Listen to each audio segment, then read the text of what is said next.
לא יאמן, כל הקיבוץ שלנו עומד להישרף. מה קרה לדלת? מה קרה לדלת? כל הבתים התחילו להידלק. לא מבינה מה זה באתי בזמן, אבל זה לא עוזר, החשמל פה. וואו. עמית, עשה טובה, חפש צינורות. Pasukan perlawanan Lebanon, Hizbullah, meluncurkan 15 drone ke wilayah Israel dalam 72 jam terakhir. Selain itu, serangan lanjutan 44 rudal Hizbullah menyusul hingga membuat pasukan pertahanan Israel kelimpungan. Dari keseluruhan rentetan serangan yang dilancarkan tersebut, sistem pertahanan udara dan jet tempur Israel hanya berhasil mencegat 11 drone musuh. Di mana, berdasarkan laporan dari sumber-sumber Zionis, hanya 68% upaya pencegatan IDF yang berhasil dilakukan.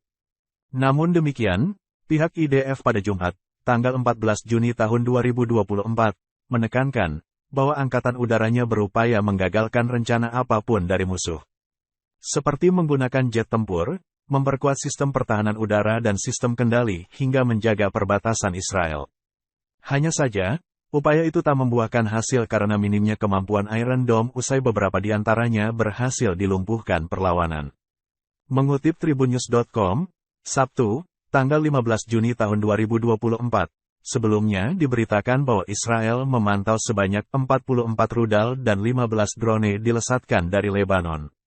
Rendahnya tingkat pencegahan rudal dan drone Hizbullah sejak penyerangan pada Kamis, tanggal 13 Juni tahun 2024 itulah yang memicu kebakaran semakin meluas di wilayah utara Israel. Di sisi lain, layanan darurat Israel melaporkan telah menangani serangkaian kebakaran di Israel Utara, Jumat, tanggal 14 Juni tahun 2024. Sementara Israel tengah fokus menangani kebakaran di utara, Hizbullah kembali menembakkan puluhan rudal dari Lebanon Selatan ke daerah sekitar perbatasan kota Kiryat Shmona. כל הבתים התחילו להידלק. לא מבינה מה זה באתי בזמן, אבל זה לא עוזר, החשמל פה. וואו. עמית, עשה טובה, חפש צינורות. לא יאמן, כל הקיבוץ שלנו עומד להישרף. מה קרה לדלת? מה קרה לדלת? Download Tribun X sekarang. Menghadirkan lokal menjadi Indonesia.